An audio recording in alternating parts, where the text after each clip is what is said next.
Les démarches de protection de l'environnement sont capitales. Il faut expliquer aux gens pourquoi il faut faire ces efforts d'attention, parce que sinon, effectivement, l'environnement marin se dégrade considérablement.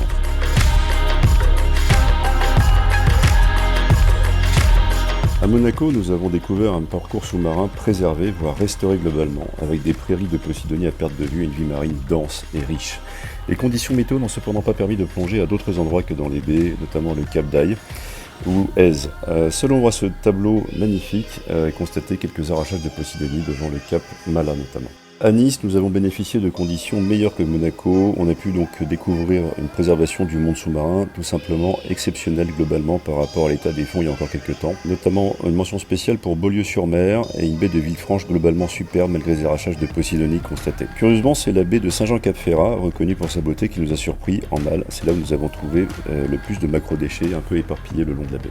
À Antibes, nous avons eu le plaisir de découvrir les abords de Port-Vauban qui présentent très bien. Ils ont visiblement été bien protégés et réparés en grande partie depuis 20 ans grâce aux différents systèmes innovants qui ont été mis en place par le Port Vauban ainsi que les opérations de sensibilisation des plaisanciers et des usagers.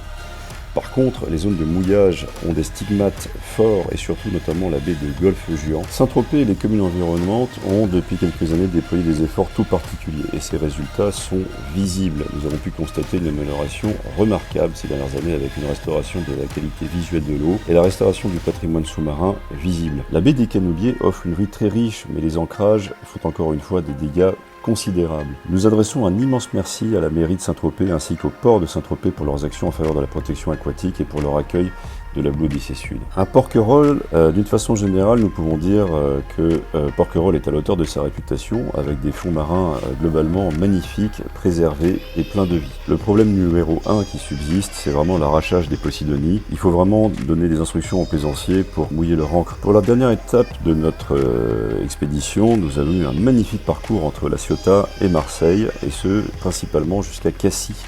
Nous avons pu admirer une restauration extraordinaire comparée à l'état des fonds dans les années 90. Il convient notamment de constater que la Posidonie, mais également la vie marine, est très présente là-bas avec des paysages marins absolument magnifiques, mais toujours cette problématique de mouillage. Tout n'est pas parfait, il y a des difficultés terribles auxquelles on doit trouver encore des solutions. On a commencé à les mettre en place, ça va déjà mieux, et il faut continuer le combat et faire en sorte que tout le monde s'implique dedans d'une façon ou d'une autre.